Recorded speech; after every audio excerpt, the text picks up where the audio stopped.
इंसान सिर्फ पैसे से अमीर नहीं बन सकता। इंसान सिर्फ पैसे से अमीर नहीं बन सकता। चरित्र की भी दौलत ज़रूरी है। दोस्तों, मैं आपको एक कहानी सुनाना चाहता हूँ जो यह समझाती है कि चरित्र ही सबसे बड़ी दौलत है। इस दुनिया में हर कोई अमीर बनना चाहता है और उसमें कुछ गलत भी नहीं है, पर उसके लिए गलत रास्ता चुनना बहुत गलत है। एक दुकानदार था। वो ग्राहकों को ठगकर उनसे सामान की ज़रूरत से ज़्यादा पैसे लिया करता था। उस पर सामान में मिलावट भी खूब किया करता था। वो मसालों से लेकर दाल चावल आटे तक में मिलावट करता। उसके मिलावटी सामान की वजह से कई बार ग्राहकों की सेहत भी खराब हुई, पर वो बहुत होशियारी से बात पलट देता। उसकी पत्नी एक नेकदिल महिला थी। उसको अपने पति की यह हरकतें बिल्कुल भी पसंद नहीं थीं। वो उसे कई बार समझाती, पर वो दुकानदार अपनी पत्नी की बात सुनकर भी अनसुना कर देता। उसे सिर्फ पैसों से मतलब था। उसे बस इतना पता था कि उसे अमीर बनना है। एक दिन उसके शहर के पास जंगल में एक साधु बाबा आए। सभी लोग उस साधु बाबा की बहुत तारीफ कर रहे थे। हर कोई उनके प्रवचन की तारीफ कर रहा था। दुकानदार की पत्नी ने सोचा, मैं भी साधु बाबा से आशीर्वाद ले आती हूँ। वो भी बाबा का प्रवचन सुनने गई। बाबा का प्रवचन उसे बहुत पसंद आया। प्रवचन खत्म होने के बाद सभी लोग चले गए। तब दुकानदार की पत्नी साधु बाबा के पास गई। उसने बाबा के आगे हाथ जोड़कर कहा, बाबा, मेरे पति व्यापार में धोखाधड़ी करते हैं। मैंने उन्हें बहुत समझाया, पर उन्होंने पैसों के आगे कुछ भी नहीं दिखता। बाबा, आप ही बताएं, मैं उन्हें कैसे सही रास्ते पर लाऊं? बाबा ने दुकानदार की पत्नी से कहा, बेटी, तुम उन्हें मेरे पास भेजना। दुकानदार की पत्नी वापस घर लौट आई। वो जानती थी अपने पति को साधु बाबा के पास जाने के लिए तैयार करना आसान नहीं था। उसने बहुत सोचा और आखिरकार उसे एक रास्ता सूझा। जब शाम को दुकानदार वापस घर आया, पत्नी ने कहा, शहर के पास जंगल में एक साधु बाबा आए हैं। हर कोई कह रहा है वो बड़े चमत्कारी हैं।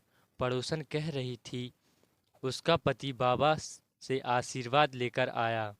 वो तो बाबा के आशीर्वाद से आज उसका एक पुराना झगड़ा सुलझ गया और उन्हें खूब धन मिला। तुम भी उनसे आशीर्वाद लेने जाओ। अगर वो आशीर्वाद देंगे तो हमें खूब धन मिलेगा। अपनी पत्नी की बात सुनकर लालची दुकानदार ने सोचा, वाकई अगर बाबा के आशीर्वाद से पड़ोसी को धन मिला है तो शायद मुझे भी धन मिल जाए। और फिर बाबा से आशीर्वाद लेने के कौन से पैसे लग रहे हैं। आखिरकार दुकानदार साधु के पास जाने के लिए राजी हो गया। अगले दिन वो साधु से मिलने जंगल की तरफ चल पड़ा। वो जंगल में पत्नी के बताए रास्ते से होता हुआ बाबा के पास गया। उसने देखा एक पेड़ के पास भगवा कपड़े पहने हुए एक आदमी बैठा था। उसके हाथ में माला थी और वो माला जपते हुए भगवान का नाम ले रहा था। दुकानदार को यकीन हो गया, यही वो साधु बाबा है जिसके बारे में पत्नी ने बताया था। वो बाबा के पास हाथ जोड़कर बैठ गया। उसने साधु के आगे हाथ जोड़े।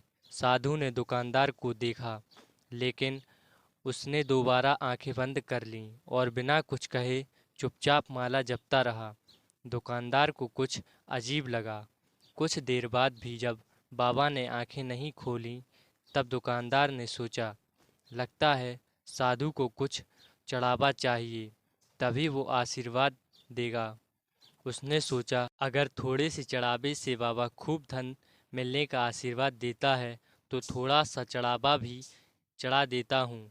अब साधु बाबा तो पहले से दुकानदार की सारी सच्चाई जानते थे कि वो दुकानदार ग्राहकों को ठगता है, गलत काम करता है। दुकानदार की पत्नी सारी सच्चाई खुद बता चुकी थी।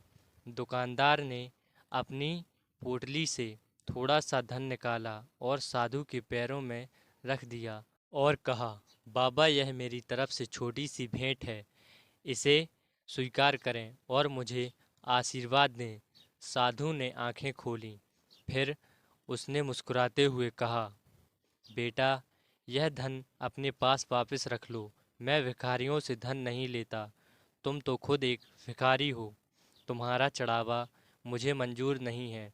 साधु की बात सुनकर दुकानदार चौंक गया। उसे थोड़ा गुस्सा भी आया। उसने गर्व भरी आवाज़ में कहा, बाबा, आपको कोई गलतफहमी हुई है। मैं कोई भिखारी नहीं हूँ, बल्कि अपने शहर का जाना माना व्यापारी हूँ। मेरे पास बहुत पैसा है। मेरे पास अपार धन है। दुकानदार की बात सुनकर साधु हंसने लगा। फिर साधु ने मुस्कुराते हुए कहा, तेरे पास बहुत पैसा होगा, सोना होगा, पर मूर्ख, तेरे पास चरित्र की दौलत नहीं है। बेईमानी करके तूने अपना चरित्र खो दिया है। बेईमानी से तुझे 4 दिन लाभ मिलेगा, लेकिन अगर सच्चाई का रास्ता अपनाएगा तो सारी जिंदगी लाभ कमाएगा। तू जिंदगी के व्यापार का इतना छोटा सा हिसाब नहीं जानता। फिर कैसा व्यापारी?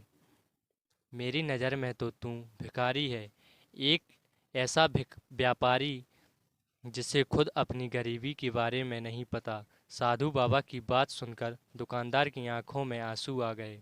उसे अपनी गलती का एहसास हुआ। उसने बाबा के आगे हाथ जोड़कर कहा, बाबा, आपने मेरी आंखें खोल दीं। आज मुझे पता चला कि मैं गलत रास्ते पर चल रहा था। मुझे अपनी गलती का एहसास हो गया। मैं प्रण लेता हूँ, आज से मैं पूरी ईमानदारी से अपना व्यापार करूँगा। मुझे आशीर्वाद दें, मैं हमेशा सच्चाई के रास्ते पर चलूँ। दुकानदार की बात सुनकर साधु बाबा ने मुस्कुराते हुए व्यापारी को आशीर्वाद दिया। दुकानदार वापस अपने घर की तरफ चल पड़ा। आज उसका मन बहुत शांत था। दुकानदार ने अपनी पत्नी को अपने प्रण के बारे में बताया। दुकानदार की बात सुनकर उसकी पत्नी खुशी से झूम उठी। उसने मन ही मन बाबा को धन्यवाद कहा। दोस्तों, आप अपने पैसों के साथ चरित्र का भी ध्यान रखते हैं ना? क्योंकि यह सबसे बड़ी दौलत है। आपको यह कहानी कैसी लगी, कमेंट में ज़रूर बताएं और प्लीज़ चैनल को सब्सक्राइब करें। अगर वीडियो अच्छी लगी हो तो प्लीज़ वीडियो को लाइक करें। थैंक यू दोस्तों। Thank you for watching.